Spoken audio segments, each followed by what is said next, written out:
मुझे अब महीना हो गया ये कैंपेन करते करते, मेरी आवाज में अब ज्यादा दम रहा नहीं। अल्लाह का शुक्र है कि कल 5 बजे मेरा कैंपेन खत्म होगा, क्योंकि अगर 1-2 दिन और करना था, मुझे नहीं लगता है कि मेरे मुंह से कोई अल्फाज जो है मैं निकाल पाता, लेकिन तब भी कोशिश करूंगा कि अपनी बात जो है आपके सामने रखूं। सबसे पहले तो गुरेज की इस खूबसूरत सरजमीन पे दोबारा वापस आने का जो मुझे मौका मिला है, उसके लिए मैं दिल की गहराइयों से आप सब साथियों का शुक्रगुजार हूं। वाकई जब हम राजधान पार करके नीचे आना शुरू कर जाते हैं और हमारी नजर इन पहाड़ियों पे, इन वादियों पे, हब्बा खातून के उस पहाड़ पे, इस दरिया पे, किशनगंगा की दरिया पे जब हमारी नजर पड़ती है तो दिल जो है वो थोड़ा हल्का हो जाता है, थोड़ा सुकून महसूस होता है। लेकिन उसके साथ साथ हमें इस बात का भी एहसास रहता है कि हालांकि हमने कोशिश की कि इलाका जो है ये पीछा ही ना रहे, लेकिन तब भी यहाँ पहुंच के हमें एहसास होता है कि अभी कितना करना बाकी है।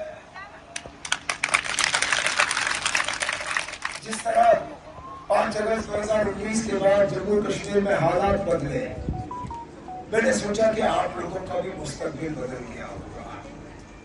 मैंने सोचा कि यहाँ शायद ही अब कुछ रह गया होगा जो हमें करना होगा। बीजेपी की तरफ से दावे किए जाते हैं कि आने वाले असेंबली इंतखाबात में अगर वो कोई सीट जीतेंगे तो गुरेज की सीट जीतेंगे। और मैं जब यहाँ पहुंचा, मैंने सोचा कि शायद इन्होंने इतना किया होगा कि उन्होंने पहले ही तय कर लिया है कि वो यहाँ से जीत के जाएंगे। लेकिन जब मैंने आपकी सड़क की हालत देखी, मुझे पता चला कि यहाँ कुछ खास बदला नहीं है। बदकिस्मती से लगभग जहाँ हमने छोड़ा था वही रह गया होगा। आगे पीछे 10% का अगर फर्क आया तो आया, लेकिन उससे ज्यादा नहीं। और ये अफसोस की बात है, क्योंकि इससे हमें पता चलता है कि पिछले 5-7 साल जो है आपके पूरे जाया हो गए।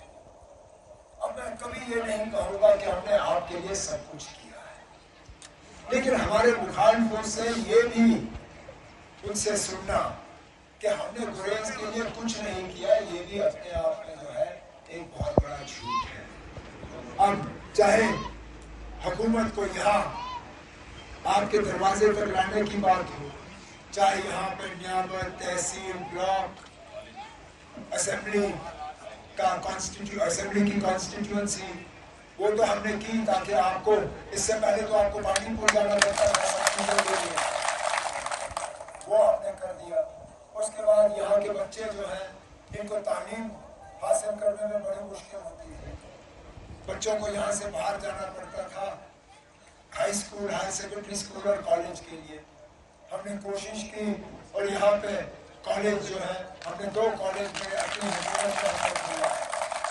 लेकिन हम ये भी जानते थे कि यहाँ पे फैक्ट्री बड़ी नहीं बनेगी, यहाँ पे कारखाने बड़े नहीं बनेंगे, यहाँ पे या तो सरकारी मुलाजमत है या फिर इस खूबसूरती का हमें फायदा लेके बाहर से जो है लोग लाके यहाँ पे उनको टूरिस्ट के तौर पे जो है उनको इस खूबसूरती का फायदा दिलाना है। हमारी कोशिश रही कि जहाँ तक हो सके इस इलाके को सरकारी मुलाजमत में अपना हक मिले। हम इन दूर दराज इलाकों में डीजी साहब को बेचते थे ताकि मौके पे जो है डीजी भर्ती होती थी और हमारे नौजवान जो है वो पुलिस में दाखिल हो जाते थे। जब से हमारी हुकूमत गई तब से शायद ही कभी डीजी साहब यहाँ आए होंगे और शायद ही कभी यहाँ ये डीजी बढ़ती हुई होगी। उसके अलावा जहाँ कभी भी रोजगार देने की बात आई, गुरेज को अपना हक जो है नहीं मिला। यहाँ ठेकेदार आए, बाहर से आए, मजदूर लाए, बाहर से लाया, यहाँ तक कि जो कुछ लोग जो है आर्मी के साथ उनका काम जो है जुड़ जाता था, आहिस्ता आहिस्ता उस पर भी कमी आ गई। अब अल्लाह का शुक्र है और मैं इस बात के लिए नज़ीर को बिलखसूस इनको मुबारक करना चाहता हूँ कि ये होता है ये आदेश नजरिया 2012-13 में जब यहाँ टूरिज्म की कोई बात ही नहीं करता था, जब हम लोगों से लोग मुझसे पूछते थे कि आप कौन सा इलाका ऐसा कश्मीर का जो हमें देखना चाहिए, और मुझसे कहता था अगर आप कश्मीर में और कुछ ना देखो आपको जाके गुरेज जरूर देखना चाहिए। और मुझे पूछते थे ना, ये गुरेज कहाँ है, हमें नक्शे पे दिखाओ, हमने इस जगह का नाम भी नहीं सुना है। उस दौर में नजीर के दबाव में हमने यहाँ टूरिस्ट रिसेप्शन सेंटर खोला, हमने यहाँ टूरिज्म का इंफ्रास्ट्रक्चर खोला, हमने यहाँ गुरेज की बात जो है बाकी मुल्क में करनी शुरू की। हमने जब यहाँ से डेलीगेशन बाहर भेजे टूरिज्म को बढ़ावा देने के लिए, जब हम मुंबई गए, चेन्नई गए, कलकत्ता गए, बेंगलोर गए, हैदराबाद गए, जगह जगह गए, जहां हम गुलमर्ग की बात करते थे, पहलगाम की बात करते थे, सोनमर्ग की बात करते थे, यूसमर्ग की बात करते थे, वहां हर मीटिंग में, हर प्रोग्राम में हम कहते थे कि अगर आप कश्मीर आओगे तो बिना गुरेज देखे हुए आपका ये दौरा जो है ये मुकम्मल नहीं होगा। और आज वाकई मेरा दिल खुश हुआ जब मैं वहां से आ रहा था तो दोनों तरफ से मैंने टूरिस्ट की गाड़ियां देखी। अब ये जरूर है कि जितनी गाड़ियां मैं देखना चाहता था उतनी गाड़ियां मैंने नहीं देखी। अब कहीं ना कहीं मौजूदा हुकूमत से कोई कमी रह गई है। इंशाअल्लाह इस साल जब यहाँ का निजाम बदल जाएगा, मैं आपको यकीन दिलाता हूँ कि आप टूरिस्ट हजारों में नहीं, आप टूरिस्ट लाखों में गिनना शुरू करेंगे। लेकिन फिलहाल जिस मकसद के लिए मैंने आप लोगों को ये तकलीफ दी, पार्लियामेंट का इलेक्शन आ रहा है। परसों 20 मई को यहाँ वोट डालने का दिन है। आप लोगों ने फैसला करना है कि आपका नुमाइंदा जो है आप किसको दिल्ली भेजना चाहते हो। इलेक्शन में वोटर के दो काम होते हैं।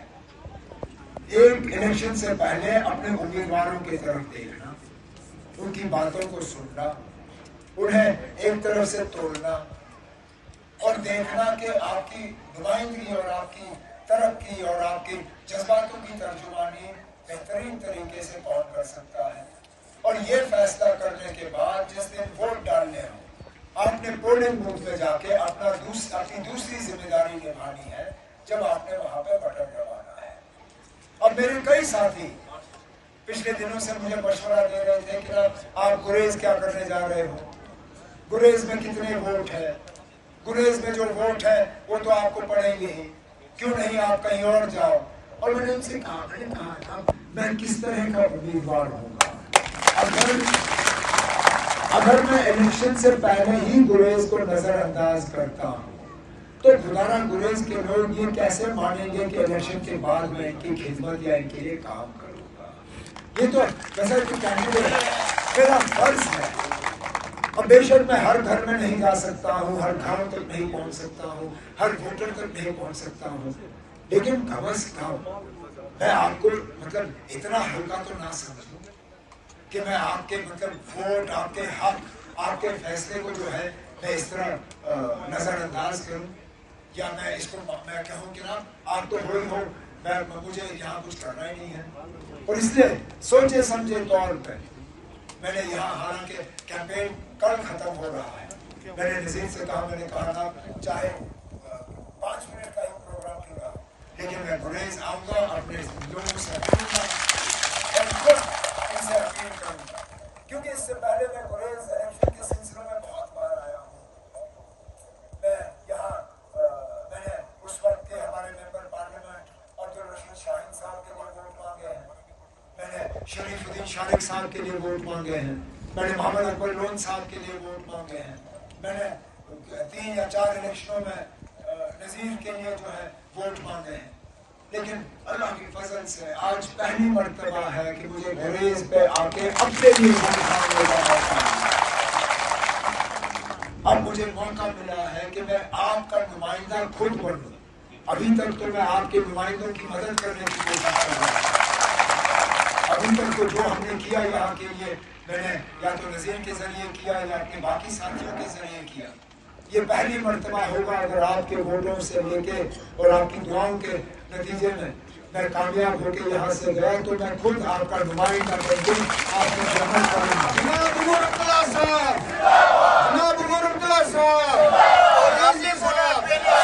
पार्लियामेंट में गुरेज टनल के बारे में शुक्र साहब, इतनी अकल तो मुझ में भी है जनाब कि क्या कहना है क्या नहीं कहना है मुझे याद है। लेकिन मैं ये भी कहूंगा, जिस दावे से बीजेपी वाले यहाँ गुरेज की बात करते हैं, मैं तो ये सोच रहा था कि यहाँ आते आते मैं राजधानी के नीचे टनल पे जो है काम होते हुए देखूंगा, लेकिन कहीं पे भी नहीं।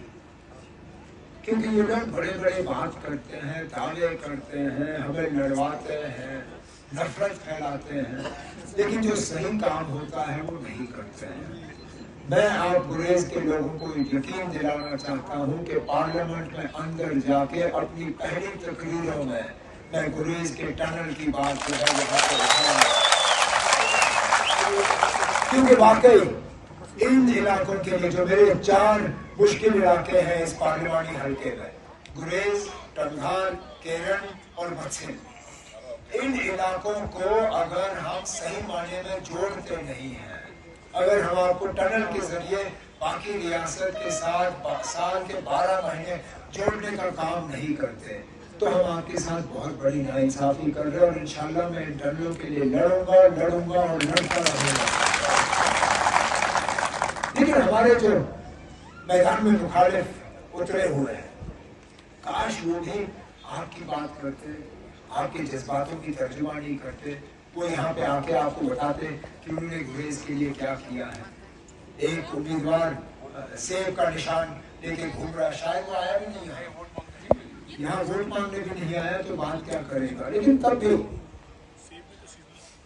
बीजेपी वाले जो है कहीं ना कहीं बाकी उम्मीदवारों की मदद कर रहे हैं, चाहे सेब हो, पार्टी हो, जो भी हो। लेकिन ये बीजेपी वाले हैं कौन? ये वो लोग हैं जनाब जो फिरका परस्ती के अलावा और कुछ नहीं जानते, जिन्होंने इस इलेक्शन के दौरान मुसलमानों को जलील करने के अलावा और कुछ नहीं किया। हर तकरीर में अगर किसी को निशाना बनाया जाता है तो मुसलमानों को बनाया जाता है। कहते हैं ये मुसलमान आएंगे तो हिंदुओं के जेवर छीनेंगे, ये मुसलमान आएंगे तो हिंदुओं की जमीनें खा जाएंगे, ये मुसलमान आएंगे तो बाबरी राम मंदिर पे बाबरी मस्जिद का ताला लगेगा। अब पिछले दिनों से ये भी शोषण चलना शुरू हो गया है कि ये इलेक्शन जो है राहुल गांधी और मोदी के दरमियान और तरक्की और जिहाद के दरमियान है, जैसे मुसलमानों को जिहाद के अलावा और कुछ आता ही नहीं है। क्या हम तरक्की में शामिल नहीं होना चाहते? क्या हमारा हक नहीं है कि हम इस मुल्क की तरक्की में बराबर के शरीक हों? अगर इस मुल्क में 14% आबादी मुसलमानों की है, तो क्या हमें हक नहीं है कि हमें अपने आबादी के लिहाज से अपना हक हासिल हो? और क्या हम भूल जाएं किस तरह मुसलमानों के साथ बाकी मुल्क में सलूक होता है? क्या हम उन वीडियो को भूल जाएं जहां जुमा की नमाज अदा करते हुए नमाजी को सजदा के दौरान लात मार के गिराया जाए? क्या हम भूल जाएं उन वीडियो को जो इस साल रमजान के पाक महीने में वो जो बच्चे गुजरात में तालीम हासिल कर रहे थे, रोजा खोलने के बाद तरावियां पढ़ रहे थे, उनके पास मस्जिद थी नहीं, उनके पास कोई कमरा नहीं था जहाँ पे तरावियां पढ़े, तो अपने हॉस्टल के बाहर पढ़ रहे थे। बाकी बच्चे आए और उन बच्चों को मार मार के वो हालत की कि उनको अस्पताल में दाखिल होना पड़ा।